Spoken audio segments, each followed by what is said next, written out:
72वा प्रजासत्ताक दिन साजरा करण्यासाठी जमलो आहोत. 26 जानेवारी 1950 रोजी भारत प्रजासत्ताक झाल्यापासून आज 76 वर्ष पूर्ण होत असल्याने आपल्या सर्वांसाठी खूप अभिमान आणि सन्मानाचा क्षण आहे. हा दिवस आज आपण ज्या भारतामध्ये राहतो त्या भारताला आकार देणाऱ्या आपल्या स्वातंत्र्य सैनिक आणि नेत्यांना कठोर परिश्रम, त्याग आणि स्वप्नाची आठवण करून देतो. प्रजासत्ताक दिन हा आपल्या इतिहासातील एक अतिशय महत्त्वाचा दिवस आहे.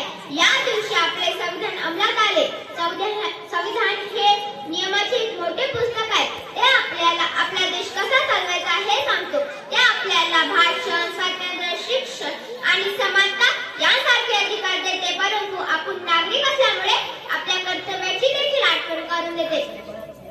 Doctor B R. आंबेडकरांना संविधानाचे जनक म्हटले जाते, कारण त्यांनी सुद्धा आपल्या राष्ट्राचा मजबूत पाया तयार करण्यासाठी इतर नेत्यांसोबत कठोर परिश्रम केले. जेव्हा भारत प्रजासत्ताक बनला तेव्हा याचा अर्थ असा होता की आपण स्वतःसाठी निर्णय घेऊ शकतो. आता आपल्याला इतरांवर अवलंबून राहावे लागत नव्हते. खरे स्वातंत्र्य ही एक देणगी आहे, परंतु त्यासोबत जबाबदाऱ्या येतात. शिक्षण म्हणून आपल्याकडे तरुण मानांना घडवण्याचे ते कसे काय योगदान देऊ शकतात हे समजून घेण्यास महत्त्वाचे काम आहे. दरवर्षी देशभरात प्रजासत्ताक दिन मोठ्या उत्साहात साजरा केला जातो. नवी दिल्लीतील राजपथावर होणारी ही भव्य परेड भारताच्या विविधतेतील एकतेचे एक सुंदर प्रदर्शन आहे. सैनिक अभिमानाने मार्च करतात आणि विविध राज्यातील सांस्कृतिक नृत्य सादर केले जातात आणि नवीन तंत्रज्ञान दाखवले जाते. भारताचे राष्ट्रपती राष्ट्रध्वज फडकवतात आणि आपल्या सर्वांना प्रेरणा देणारे भाषण देतात. शाळा महाविद्यालयामध्ये आपण ध्वज फडकवून, राष्ट्रगीत गाऊन आणि सांस्कृतिक कार्यक्रम उत्सव साजरा करतो. हा उत्सव आपल्याला एकतेचे मूल्य शिकवतात. आपण हे लक्षात ठेवले पाहिजे की आपण कुठून आलो तेव्हा कोणतेही भाषण केलो तरी आपण सर्वप्रथम भारतीय आहोत. शिक्षक म्हणून विद्यार्थ्यांना जबाबदार नागरिक बनवण्यासाठी मार्गदर्शन करणे हे आपले कर्तव्य आहे.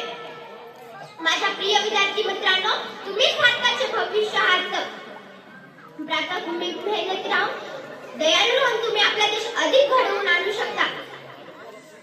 इतरांना मदत करणे, वडीलधाऱ्यांचा आदर करणे यांसारख्या छोट्या कृती मोठे बदल तुम्ही घडवून आणू शकता. आज प्रजासत्ताक दिनी आपण वचन देऊया. न्याय, स्वातंत्र्य, समता आणि बंधुता आपल्या भारताचा अभिमान बाळगूया आणि एकत्र काम करूया.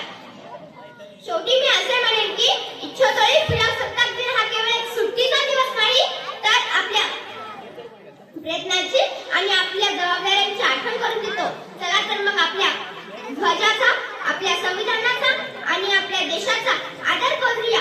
भारत बनवण्यासाठी प्रयत्नाचे वचन देऊया.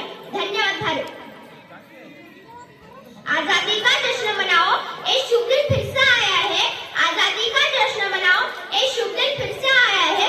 इसके खातिर कितनों ने अपना लहू बहाया है. तब आसमान में 3 रंगों का झेला लहराए. धन्यवाद.